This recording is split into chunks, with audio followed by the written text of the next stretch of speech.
එතන කටු ගහක් තියෙන්නේ. උතේ මෙයාවත් දෙන්න. මේ බබා ගන්න. ඔය ජැකට් සා ගන්න තියෙන විදියට අක නගින්න මම කරට.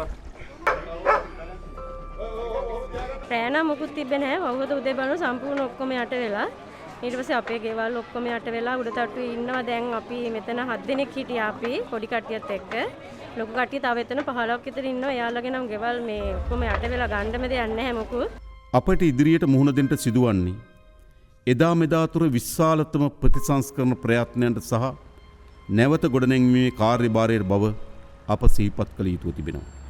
විනාශයේ තරම ගැන අනුමාන තක්සේරුව එතරම්ම බරපතලයි. අපි රටක් හැටියට මුහුණ දී සිටින්නේ ඉතිහාසයේ විශාලතම සහ අභියෝගාත්මක ස්වභාවික ව්‍යසනයට බව අප දන්නවා.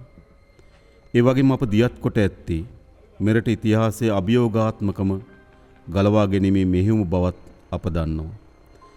මේ ඉතිහාසයේ විසින් එකවර රටම ව්‍යසනයට ලක් කිරීමේ පළමු අත්දැකීම වෙනවා. රටම සතර දිග්භාගයෙන් යට වුණු සහ ආපදාවට ලක් වූ තත්වයක් තුල මේ අතිශය දුෂ්කර ව්‍යායාමයේ ජයගත යුතුව තිබෙනවා. මේ අකාරුණික ස්වභාවික ව්‍යසනයේට අපේ කුඩා දූපතම සසල කළ හැකි වුණත් මේ දූපතේ මිනිසුන්ගේ මනුස්සත්වය සහ අධිෂ්ඨානශීලීත්වය කිසි ලෙසකින් සසල කළ නොහැකි බව නැවත නැවතත් පසක් කොට තිබෙනවා.